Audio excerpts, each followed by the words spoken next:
আজকে আমাদের 16 ডিসেম্বর মহান বিজয় দিবস। আমরা সকলেই জানি। আজকে এই বিষয় নিয়ে কিছু আলোচনা করব।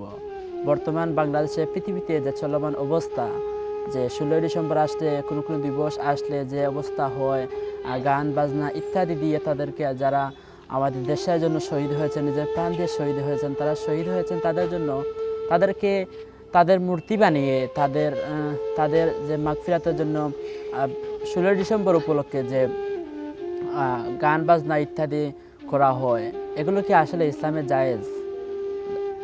এরকমটা তো হওয়ার কথা ছিল যে যাদের কারণে, যাদের প্রাণের বিনিময়ে আমাদের এই দেশটা স্বাধীন হয়েছিল, যে 16 ডিসেম্বর মহান বিজয় দিবসটা আমরা পেয়েছিলাম, আমাদের এই দিনে কি করা উচিত?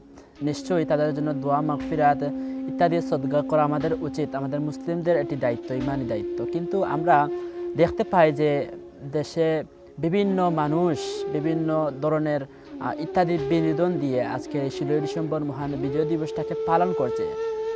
এতে করে কি হচ্ছে? তাদের কি কোনো ফায়দা হচ্ছে? আজকে এই বিষয় নিয়ে আলোচনা করব, তাই দয়া করে ভিডিওটি সম্পূর্ণ দেখতে থাকুন এবং চ্যানেলটি সাবস্ক্রাইব করুন। নিচে লাল বাটন ক্লিক করে চ্যানেলটি সাবস্ক্রাইব করুন এবং সম্পূর্ণ ভিডিও জুড়ে আমাদের সাথেই থাকুন।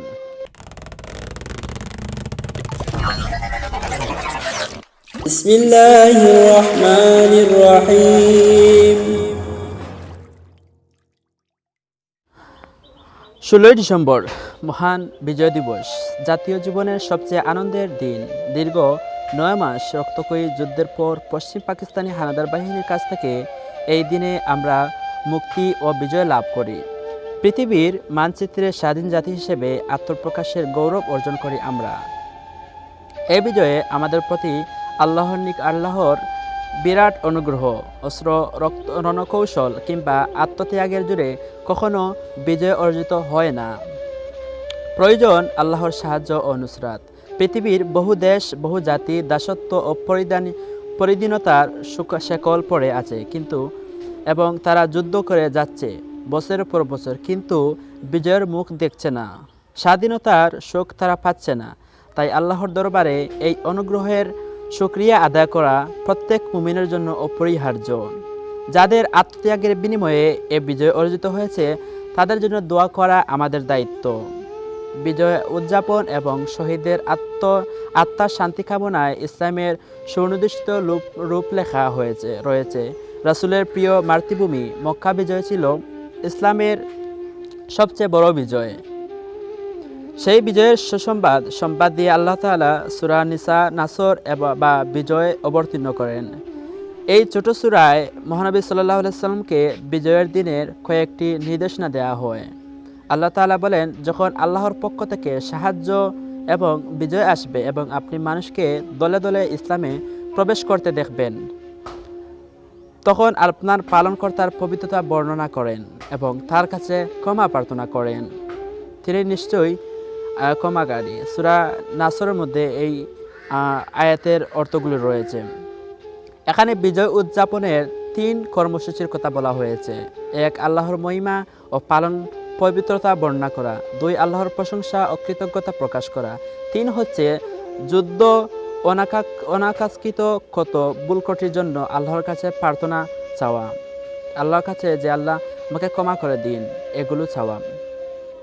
এরই আলোকে রাসূলুল্লাহ সাল্লাল্লাহু আলাইহি সাল্লাম মক্কা বিজয়ের দিন শুকরিয়া স্বরূপ 8 রাকাত নামাজ আদায় করেন। কিন্তু আমাদের দেশে এখন যে বর্তমান চলমান অবস্থা আপনারা নিজেই দেখছেন। আজ 16 ডিসেম্বর মহান বিজয় দিবস। রাস্তায় বের হলে দেখবেন বিভিন্ন জায়গায় মানুষ বিভিন্ন বিনোদন দিয়ে, খেলাধুলা করে, বিভিন্ন গান বাজনা ইত্যাদি দিয়ে মানুষকে স্মরণ করছে। প্রিয় জন্মভূমির স্বাধীনতা তিনি এত খুশি হয়েছিলেন যে যা ভাষায় ব্যক্ত করা সম্ভব নয়। নিজেকে বিজয়ের আনন্দে তিনি সেদিন সাধারণ ক্ষমা ঘোষণা করেন। বিজয়ের আনন্দে তিনি সেদিন সাধারণ ক্ষমা ঘোষণা করেন। মক্কা প্রবেশের সময় তার চেহারা ছিল না কোনো দাম্ভিকতা ও অহংকার, বরং তিনি ছিলেন বিনয় বিগলিত, আল্লাহর সামনে শ্রদ্ধা কৃতজ্ঞতা নত। সহিহ বুখারী এটি হাদিস এবং কিতাবুল মাগাজি অন্যান্য সিরাত গ্রন্থে পাওয়া যায়। এই ছিল নবীজির বিজয় উদযাপনের নমুনা ও আদর্শ পথ। আমরাও এভাবে বিজয়ের উদযাপন করতে পারি। যেসব শহীদের রক্তের বিনিময়ে আমরা এই মুক্ত স্বাধীন দেশ পেয়েছি, আমরা তাদের কৃতজ্ঞতা ভরে স্মরণ করব, যাদের জন্য দোয়া করব, তাদের নাজাতের জন্য দান খয়রাত সদকা জারিয়া করাও আমাদের কর্তব্য।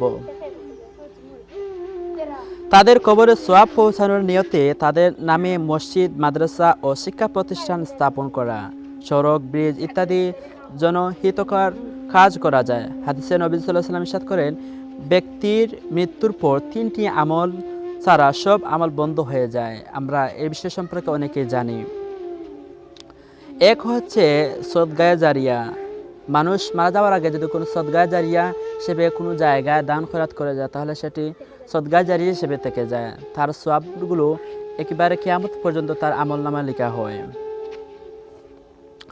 2 হচ্ছে এমন ইলম বা জ্ঞান বিদ্যা যা মানুষের কল্যাণে ব্যবহৃত হবে। 3 হচ্ছে নেক সন্তান। আপনি যদি দুনিয়ার জমিনে নেক সন্তান রেখে যান, ওই সন্তান আপনার জন্য যে ইবাদত করবে তার থেকে কিছু অংশ আপনার আমলনামায় গিয়ে পৌঁছাবে। এটি সহিহ বুখারীর হাদিস, 1631 নম্বর হাদিস। শহীদ পরিবারগুলোর খোঁজখবর নেওয়া, তাদের প্রয়োজন সাড়া দেওয়া এবং পাশে দাঁড়ানো আমাদের দায়িত্ব। যোদ্ধাহতদের খোঁজখবর রাখতে হবে, তাদের অভাব অনটন দূর করতে হবে। মুক্তিযুদ্ধের সম্মান করা এবং তাদের দুঃখ কষ্ট লাগবে, এগিয়ে আসতে হবে আমাদের। এসব ইসলামের শিক্ষা।